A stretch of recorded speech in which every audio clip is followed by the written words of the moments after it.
தனுஷ் மற்றும் ஐஸ்வர்யா ரஜினிகாந்த் மகன் யாத்ராவின் பட்டமளிப்பு விழாவுக்காக ஒன்றாக வந்துள்ளனர். அவர்களின் புகைப்படங்கள் இணையத்தில் வைரல் ஆகியுள்ளது.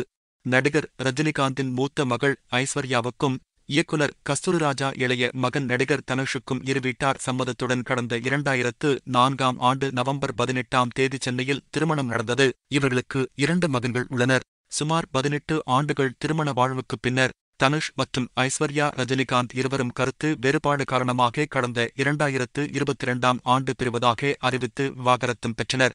சென்னையில் உள்ள அமெரிக்கன் இன்டர்நேஷனல் ஸ்கூலில் படித்து முடித்து விட்ட நடிகர் தனுஷின் மூத்த மகன் யாத்ராவுக்கு இன்று பட்டமளிப்பு விழா நடைபெற்றது.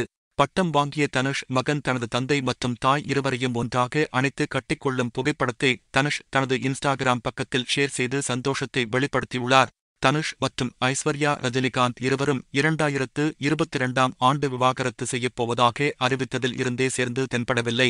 ஆனால் 2 மகன்களும் அம்மாவுடனும் அப்பாவுடனும் அனைத்து இடங்களுக்கும் சென்று வரும் காட்சிகள் வெளியாகிக் கொண்டுதான் இருந்தன. இந்நிலையில் விவாகரத்துக்குப் பிறகு இருவரையும் இப்படி ஒரே இடத்தில் ஒன்றாக சேர்ந்த பெருமை யாத்ராவுக்குத்தான் சேரும்.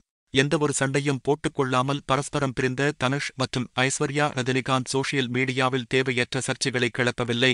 மேலும் எந்தவொரு ஈகோவும் இல்லாமல் தனது மகனின் சந்தோஷம்தான் முக்கியம் என இருவரும் இணைந்து வந்து அதுவும் ஒரே இடத்தில் ஒன்றாக கட்டிப்பிடித்து நிற்பதை பார்க்கவே சந்தோஷமாக உள்ளது என தனுஷ் மற்றும் ரஜினிகாந்த் ரசிகர்கள் கருத்துக்களை கமெண்டில் பதிவிட்டு வருகின்றனர்.